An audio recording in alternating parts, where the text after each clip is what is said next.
누가복음 19장 10절 말씀, 인자가 온 것은 잃어버린 자들을 찾아 구원하려 함이니라. 잃어버린 자를 찾아 구원하시기 위해 예수님이 이 땅에 오신 줄 믿습니다. 그런데 찾는 것만이 목적인가예요.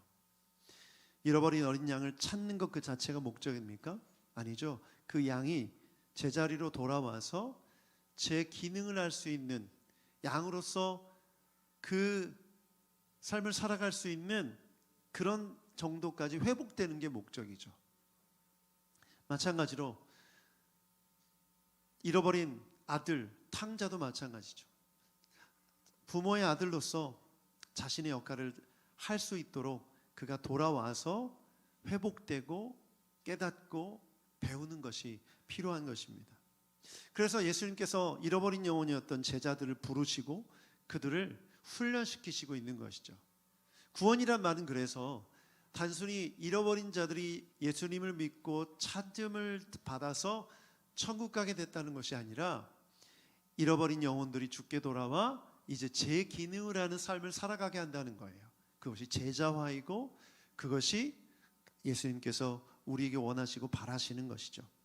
그래서 잃어버린 영혼에 대한 말씀들을 복음서를 통해서 볼 때 우리는 두 가지를 기억해야 돼요. 우리 주변에 잃어버린 영혼들이 누가 있는가, 어떤 사람들이 있는가.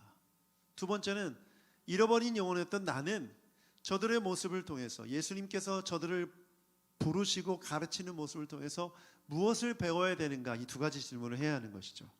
그렇기 때문에 잃어버린 영혼이었던 우리는 주변에 잃어버린 영혼들이 누구인지를 살펴보고 그들에게 복음을 증거해야 되는 줄 믿습니다.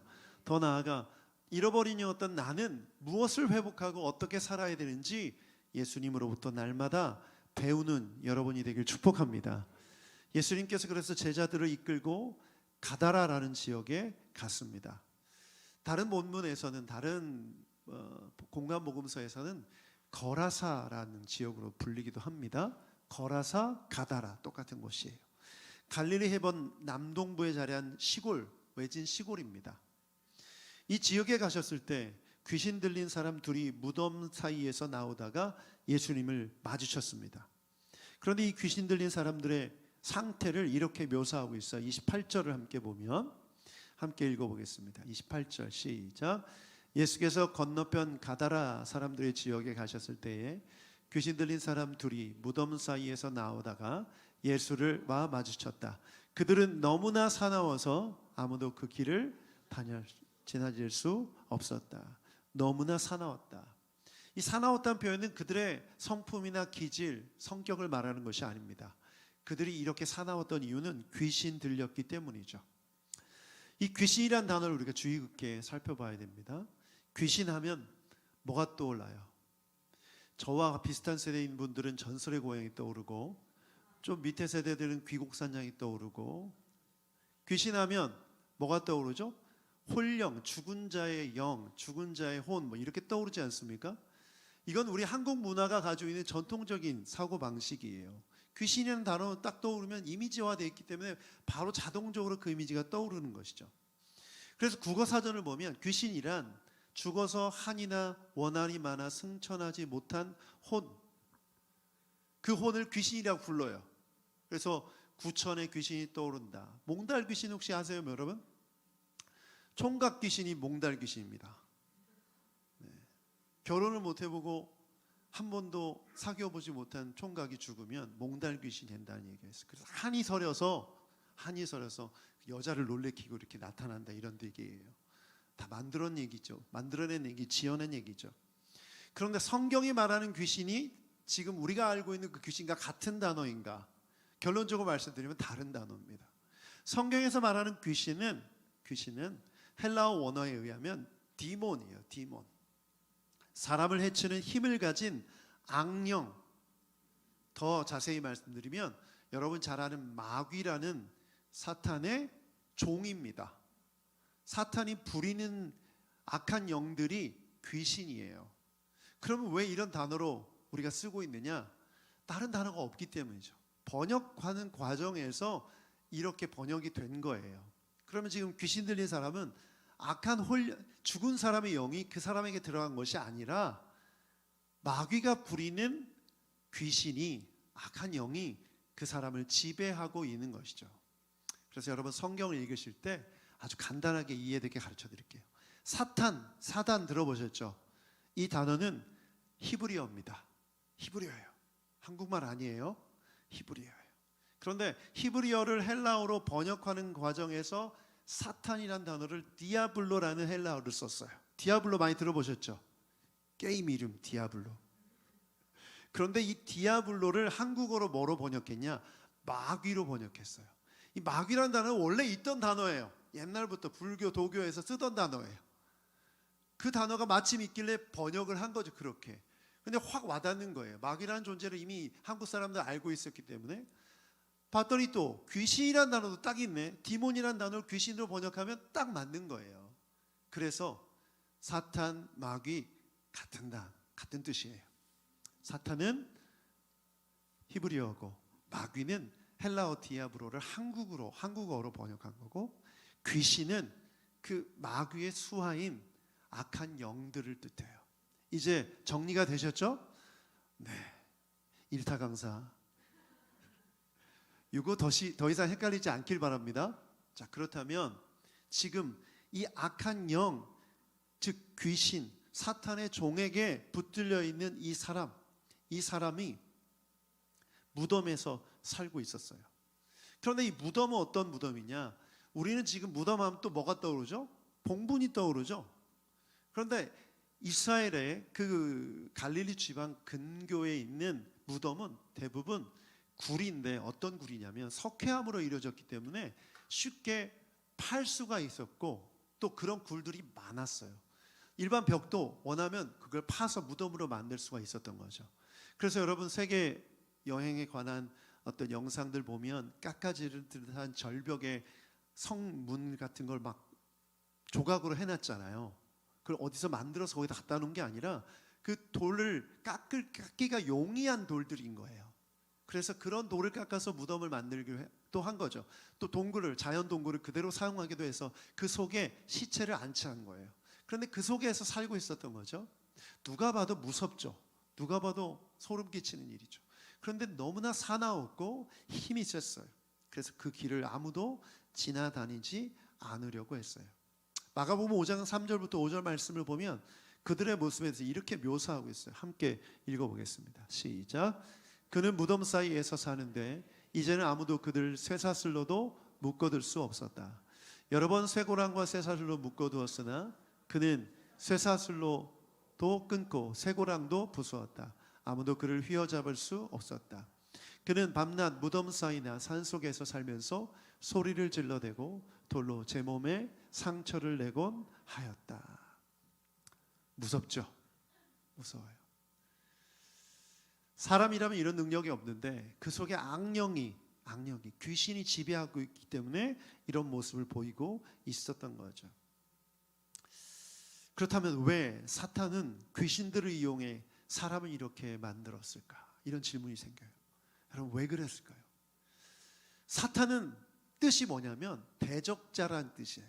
반대자라는 뜻이에요. 누구에 반대합니까? 하나님의 계획에 반대해요. 하나님은 예수 그리스도를 왜 보내셨다고 했죠? 잃어버린 영혼을 찾아 구원하기 위해서. 그럼 사탄은 그 계획을 방해하기 위해 존재하는 거예요.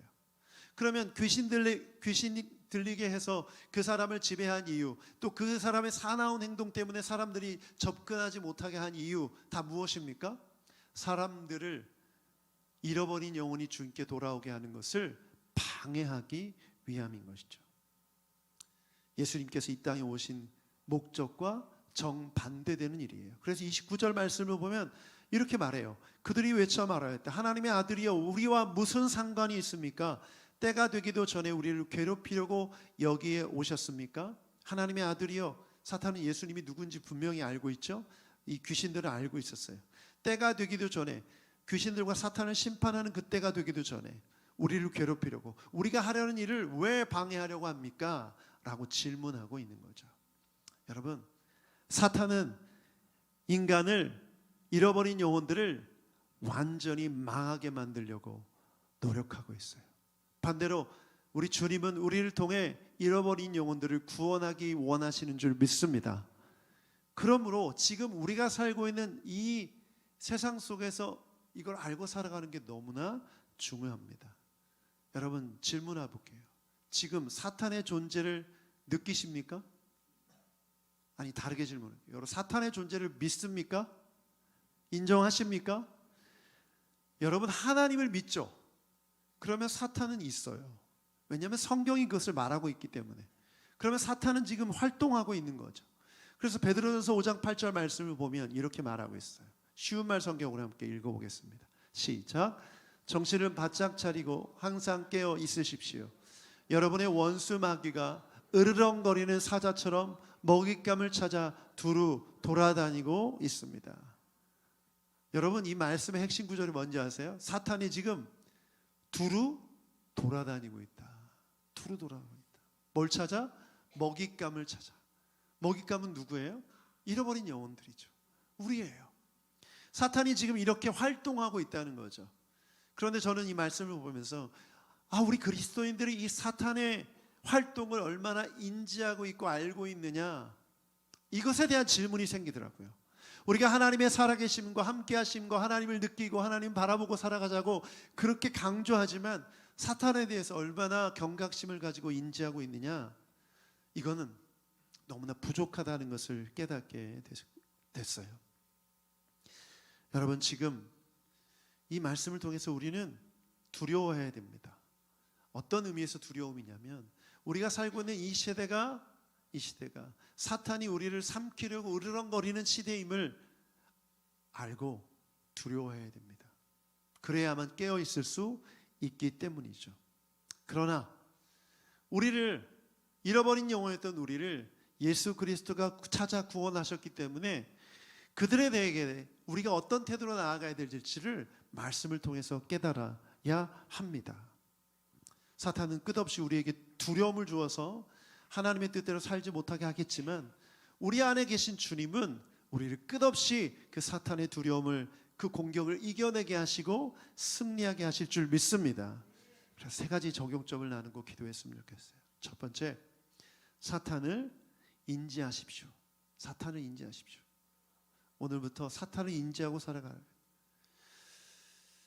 평화롭게 살고 싶은데, 평안하게 살고 있는데 왜 갑자기 사탄 얘기를 꺼내냐고요?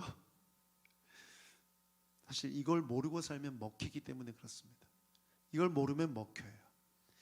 베드로가 예수님의 수제자였죠. 베드로, 그런데 예수님께서 베드로에게 이렇게 말씀하셨어요. 마가복음 8장 33절 함께 읽어보죠. 시작. 그러나 예수께서는 돌아서서 제자들을 보시고 베드로를 꾸짖어 말씀하셨다. 사탄아, 내 뒤로 물러가라. 너는 하나님의 일을 생각하지 않고 사람의 일만 생각하는구나. 주는 그리스도시여 살아계신 하나님의 아들입니다라고 예수님을 향한 신앙 고백을 온전히 했어요. 그래서 예수님이 칭찬하셨어요.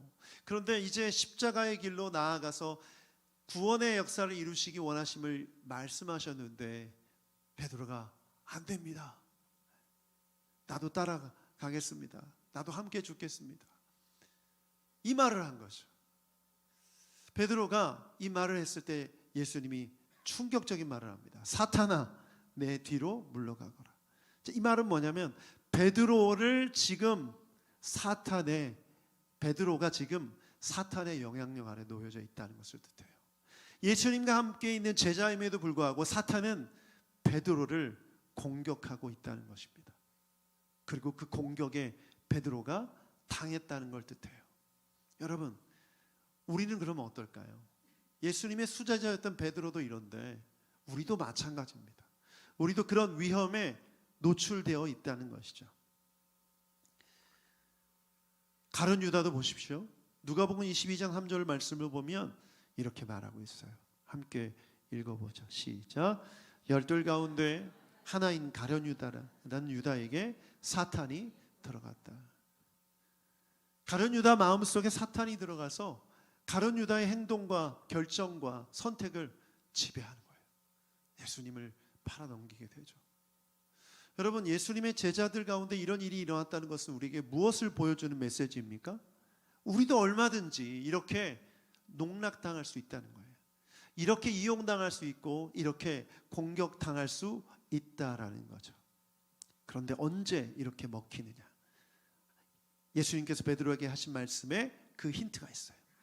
사람의 일을 생각할 때, 하나님의 일을 생각하지 않고 사람의 일만 생각할 때 이렇게 먹히게 되는 것이죠. 동물의 왕국 같은 프로그램을 보면 사자가 숲을 사이에서 갈대숲 속에서 웅크리고 있습니다.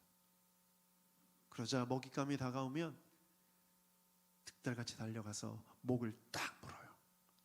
꼼짝 못하게 숨이 끊어질 때까지 절대 놓지 않죠. 그러면 그 모습을 보고 다른 사자들이 와서 함께 물어뜯기 시작합니다. 지금 사탄이 우리를 향해 이렇게 입을 벌리고 우리를 물려고 하고 있어요. 마틴 로이드 존스 목사님, 영국의 위 정말 훌륭한 설교자이신데 이런 말씀을 하셨어요. 제가 자막을 부탁드렸는데 함께 읽어보죠. 시작. 마귀의 괴계 중에서 가장 간교한 것은 사람들에게 자신이 존재하지 않는 것처럼 믿게 할 때이다. 여러분, 마귀의 전략은 아주 고단수입니다. 지금 여러분이 이 말씀을 들으면서 나 평안하게 잘 살고 있었는데 왜 사탄 얘기야? 라는 생각이 든다면 이미 여러분은 방심한 상태이고 사탄의 공격 안에, 영향력 안에 들어가 있다는 것을 뜻해요. 왜? 마틴 로이드 존스 목사님의 말씀대로 자신이 존재하지 않는 것처럼 믿게 했기 때문에, 그 영향을 받았기 때문이죠. 마귀의 전략은 자신을 인지하지 못하게 하는 것이 전략입니다. 그래서 우리는 깨어있고 눈을 뜨고 살펴 사탄을 피해야만 하는 것이죠. 영혼이 잠들지 않도록 깨워야 합니다. 그래야만 이 세상 속에서 자신을 지킬 수 있습니다. 자, 그렇다면 깨어있는다는 게 뭘까요? 베드로에게 하신 말씀 안에 답이 있어요. 여러분, 끝없이 우리의 생각 속에 하나님의 일을 생각하시길 바랍니다. 더 쉽게 말하면 나에게 지금 원하시는 하나님의 뜻이 무엇인지를 물어보는 거예요. 여러분이 일을 시작할 때 기도하게 하시면 기도하고 시작하십시오. 10초, 20초, 30초도 괜찮아요. 여러분이 삶을 살아가면서 위기의 순간에, 정말 힘들고 어려운 순간에 이때 넘어질 것 같다, 사탄에게 먹힐 것 같다는 생각이 들면 그때 기도하십시오. 우리 주님은 도와주시는 분이세요. 여러분, 사탄은 우리 주님 앞에서 아무것도 아닌 줄 믿습니다. 그러므로 기도하시면 돼요. 그래서 기도로 깨어있으라. 그렇게 나아간다면 우리는 사탄을 넉넉히 이겨낼 수 있는 줄 믿습니다. 두 번째는 예수님이 어떤 분이신지를 기억하십시오. 32절 말씀을 보면 함께 읽어보겠습니다. 시작. 예수께서 가라 하고 명령하시니 귀신들이 나와서 돼지들 속으로 들어갔다. 그 돼지떼가 모두 바다 쪽으로 비탈을 내리달아서 물속에 빠져들었다. 예수님께서 가라라고 명령하셨더니 귀신들이 나와서 돼지들 속으로 들어갔고 그 돼지떼가 바다 속으로, 갈릴리 바다 쪽으로 내리달아서 물속에 빠져 죽게 됩니다. 여기서 귀신이 단수가 아니라 귀신들이에요. 아까 제가 설명드렸죠. 사탄의 부하, 마귀의 부하들, 그 지시를 받고 따르는 종들이기 때문에 복수로 쓰였고, 이 악한 영들이 예수님의 명령 앞에 복종하는 모습을 보게 됩니다. 여러분, 이것은 무엇을 뜻해요? 사탄의 권세가 예수님의 능력 앞에 굴복하고 있는 것을 보여주는 것이죠. 그러므로 우리가 믿는 예수님은 사탄을 지배할 수 있는 권능의 주님이신 줄 믿습니다. 믿음은 덮어놓고 믿는 게 아니죠. 믿음의 대상이 어떤 분이신지 알고 믿어야 돼요. 우리 주님은 그런 분이세요. 제가 종종 받는 질문이 있어요. 목사님, 예수님을 믿는 사람에게도 귀신이 들어갈 수 있습니까? 답은 뭐죠? 예수님을 믿는 사람에게는 귀신이 들어갈 수 없어요. 왜 그렇죠? 우리 안에 성령이 계시는데 어떻게 귀신이 우리 안에서 역사합니까? 우리 밖에서는 역사할 수 있어요. 그런데 왜 그런 생각이 들죠? 귀신이 내 속에 들어왔다. 귀신이 나를 지배한다. 여러분, 귀신이 전공이 뭡니까? 속임수예요. 거짓말이에요. 우리는 너무 잘 속아요. 귀신이 존재하지 않는 것처럼 느껴지기도 하고, 또 귀신이 하는 행위를 마음을 놓고 그 속에 의심하지 않고 그 귀신의 말을 받아들여서 속는 거죠. 그래서 디모데전서 4장 1절을 보면 이렇게 말하고 있어요. 함께 읽어보죠. 시작. 성령께서 환히 말씀하십니다. 마지막 때에 어떤 사람들인 믿음에서 떠나 속이는 영과 악마의 교훈을 따를 것입니다. 속이는 영, 속이는 영. 바로 마귀는 속이는 영이에요. 우리를 속여서 마치 자신이 너희를 지배할 수 있어, 너희를 조종할 수 있어, 이런 메시지를 줘서 거기에 묶이게 만드는 거죠. 여러분, 그건 다 속임수예요. 여러분 안에 예수 그리스도가 계신다면 마귀는 결코 여러분 안에 들어올 수 없는 줄 믿습니다. 얼씬도 못해요. 그러나 우리 밖에서 우리를 속일 수는 있어요. 우리를 미혹할 수는 있는 것이죠. 그래서 마태복음 24장 4절 말씀에 예수님께서 이렇게 말씀하셨어요. 예수께서 그들에게 말씀하셨다. 함께 읽어보죠. 누구에게도, 시작. 누구에게도 속지 않도록 조심하라. 예수님이 속지 않도록 조심하라.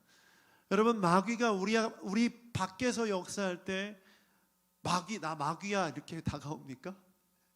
사람들의 말들을 통해서, 문화 속에서, 내가 받는 모든 영향력들을 끼치는 그런 모든 상황 속에서 마귀는 우리를 속이려 들어요. 지배하려 드는 거죠. 여러분, 정신 바짝 차리고 분별해내기를 축복합니다. 그러려면 우리가 뭘 해야 되냐? 우리 주님께 집중해야 돼요. 예수님이 어떤 분이시냐? 예수님은 마귀에게 명령하시고 마귀는 복종할 수밖에 없는 권능의 주님이신 줄 믿습니다. 그래서 예수님이 어떤 분이신지를 배우고 그분의 뜻을 묵상하고 따르면 귀신을 분별할 수 있고 마귀의 괴계를, 속임수를 다 밝혀낼 수 있는 것이죠. 여러분, 어두움을 없애기 위해서 어두움을 연구할 필요가 없어요. 어두움에 주목할 필요가 없어요. 빛을 밝히면 됩니다. 여러분 안에 있는 예수 그리스도의 밝은 빛을 비추게 하시면 어두움은 당연히 떠나가는 줄 믿습니다. 한 자매님이 찾아와서, 제가 전에 있던 교회에서 한 자매님이 마귀가 들어와서 몸에 기어다닌다는 거예요. 거미 같은 것들이 마귀가 들어와서 그 마귀가 거미처럼 모습이 변해서 자기 온몸을 기어다닌다는 거예요. 너무나 괴롭다는 거죠. 매일매일이. 어느 날은 천장에도 기어다니고, 저한테 그러는 거예요. 내 귀신 들린 거 아니냐. 제가 뭐라고 했는지 아세요? 병원에 가세요. 병원에 가라고 했어요. 지금 이 모든 작용은 뭐예요? 일단 정신적인 부분이 약해졌기 때문에 이런 착각, 이런 망상이 드는 거예요. 왜 이런 얘기를 했냐면, 제가 이렇게 질문했어요. 예수님을 믿으십니까? 언니분이 같이 오셨는데 예수님을 영접했고 예수님을 믿으십니까? 셨습니까? 했더니 믿는다는 거예요. 그런 영적인 경험이 있고 그렇게 신앙생활을 했던 거죠. 그런데 자신의 삶의 문제들 속에서 정말 감당하기 어려운 일이 생겼을 때 이 정신이 무너진 거예요. 다친 거예요. 그래서 이것이 시작된 것이고, 이것이 그냥 정신적인 문제였는데 치료받으면 되는데 마귀가 속여서 내가 널 지배하고 있어, 네 속에 들어가 있어, 이렇게 돼버린 거죠. 제가 그래서 다 틀렸다. 성령이 계시고 예수님이 계시기 때문에, 자매님 안에 계시기 때문에 마귀는 절대 들어올 수 없다. 그때 아멘 아멘 하는 거예요. 너무 행복해 하시더라고요. 마치 해결된 것처럼. 근데 일주일에 또 연락이 왔어요. 목사님 집에 들어갔더니 또 똑같은 일이 벌어졌어요. 그래서 제가 기도문을 써줬어요. 예수님이 내 안에 계십니다. 예수님이 내 안에 계시기 때문에 마귀는 나를 지배할 수 없습니다. 계속 어떻게 기도해야 될지도 모르기 때문에 이 기도문을 읽으라고 했어요. 그랬는데 회복되셨어요. 병원도 가게 됐고, 제가 그래서 제가 그 경험을 하고 난 다음에 우리 목회자들이, 또 우리 그리스도인들이 이 영적 분별력을 가지고 잘 파악해야 된다. 예수 그리스도의 능력을 믿는다면 그 능력이 중심이 돼서 주변을 해석해야 되는 거예요. 그리고 정신적인 문제를 귀신이나 영적인 문제로 착각해서는 안 돼요. 물론 귀신이 진짜 들어가서 지배하는 경우가 있습니다. 그럴 때는 축사해서 귀신을 내쫓아야 돼요. 그런데 그렇지 않는 경우가 대부분 많아요. 왜냐하면 사탄이 속이는 걸 너무 잘해요. 많은 사람들이 속고 있고 그렇게 속아 살아가고 있기 때문에. 여러분, 그래서 예수 그리스도를 바라보시고 예수님을 믿는 믿음으로 마귀의 공격을 이겨내는 여러분들에게 축복합니다. 속지 않기를 축복합니다.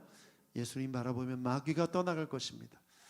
마지막 세 번째, 함께 읽어보겠습니다. 세 번째 적용, 시작. 사탄에게 속고 있는 잃어버린 영혼들을 위해 기도하십시오. 33절과 34절 본문 말씀 한 번 더 읽어보겠습니다. 시작. 돼지를 치던 사람들이 도망가서 읍내에 들어가 이 모든 일과 귀신 들린 사람들에게 일어난 일을 알렸다. 온 읍내 사람들이 예수를 만나러 왔다. 그들은 예수를 보고 자기네 지역을 떠나달라고 간청하였다. 여러분, 예수님이 공생의 기간 동안 하신 모든 일들은 표적이에요. 표적은 의도가 있어요. 어떤 의도가 있죠? 하나님 나라를 보여주는 거예요. 누구에게? 그 시대에 있었던 사람들에게. 그리고 하나님의 나라를 전하기 위해 오신 예수님을 믿으면 이런 하나님의 나라의 역사가 일어난다는 거죠. 이걸 보여줌으로 믿게 하시려고 한 거예요. 자, 그러면 가다라 지역, 거라사 지역에서 이 이적을 보여주신 거죠. 의도는 뭐예요? 이 이적을 통해서 가다라 지역에 있는 사람들이 예수 그리스도를 믿고 하나님 나라 백성이 되게 하기 위함이죠. 그런데 본문 말씀을 보면 이 기적의 사건을 전해 들은 사람들이 예수님을 믿고 영접하는 게 아니라 오히려 떠나달라고 간청합니다. 이게 굉장히 놀라운 거는 이 사건과 비슷한 사건이 수가성에도 일어났어요. 거긴 또 기적도 아니에요. 수가성 여인이 물을 길러 왔어요. 그랬더니 그 여인과 대화를 통해서 예수님이 복음을 전하셨어요.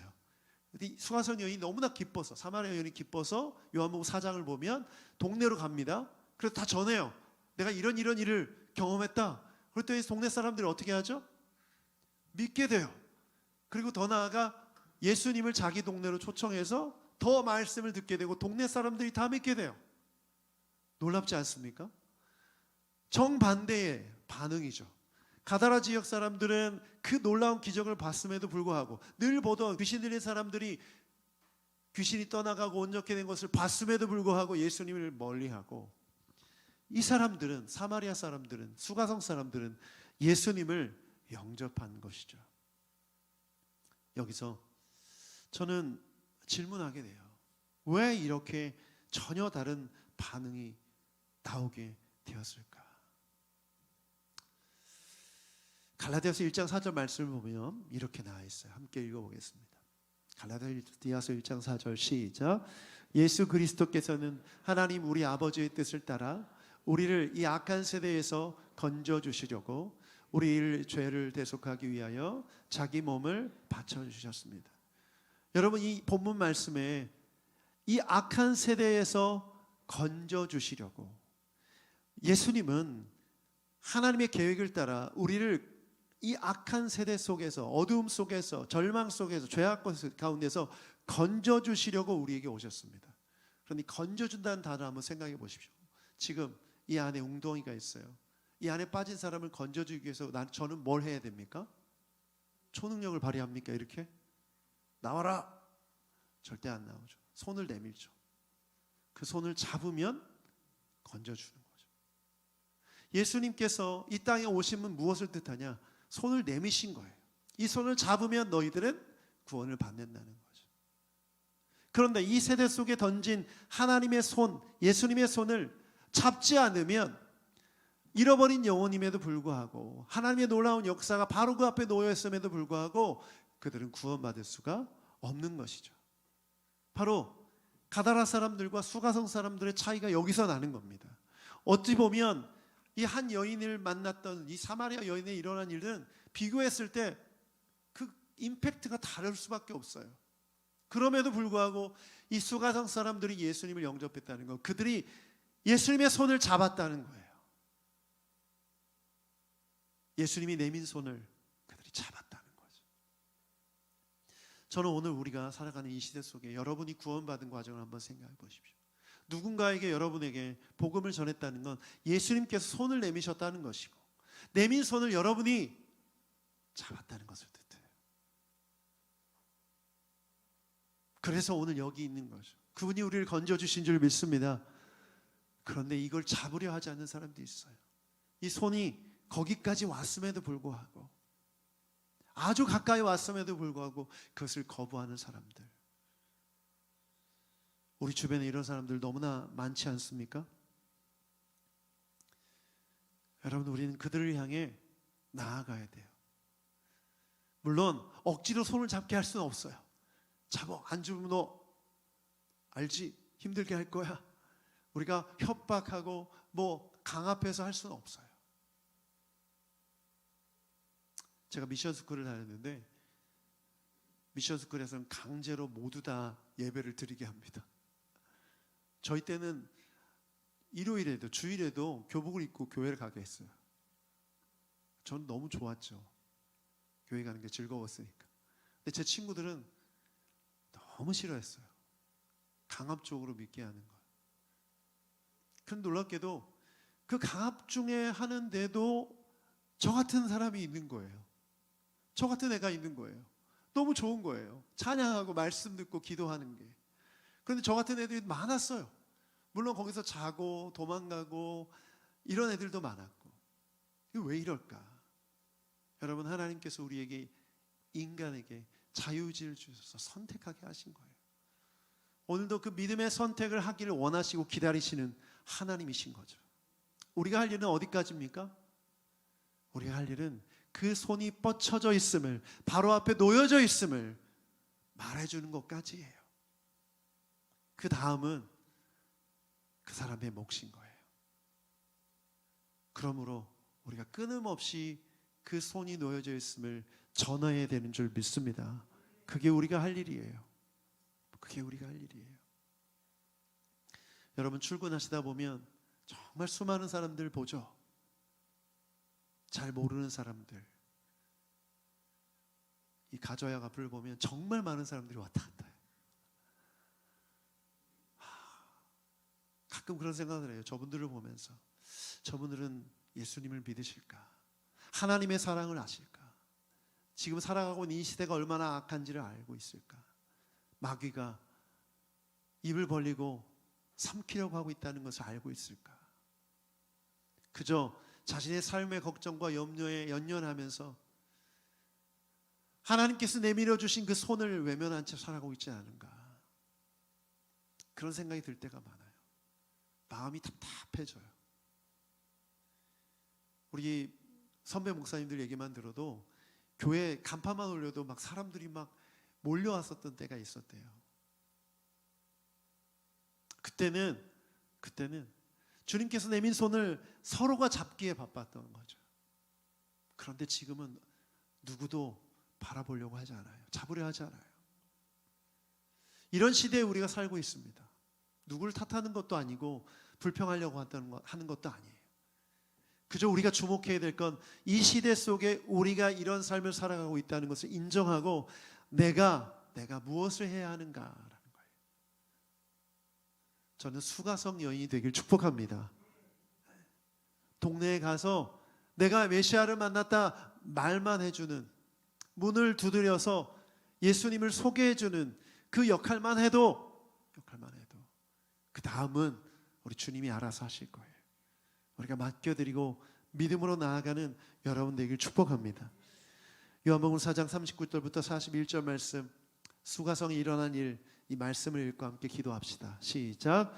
그 동네에서 많은 사마리아 사람이 예수를 믿게 되었다. 그것은 그 여자가 자기가 한 일을 예수께서 다 알아맞히셨다고 증언하기 때문이다. 사마리아 사람들이 예수께 와서 자기들과 함께 머무기를 청하므로 예수께서는 이틀 동안 거기에 머무셨다. 그래서 더 많은 사람들이 예수의 말씀을 듣고서 믿게 되었다. 아멘. 잃어버렸던 영혼들이 이 사마리아 여인을 통해서 주님께 돌아오게 됩니다. 우리 새노래교회를 통해서, 여러분을 통해서 이런 역사가 일어나기를 축복합니다. 기도하겠습니다.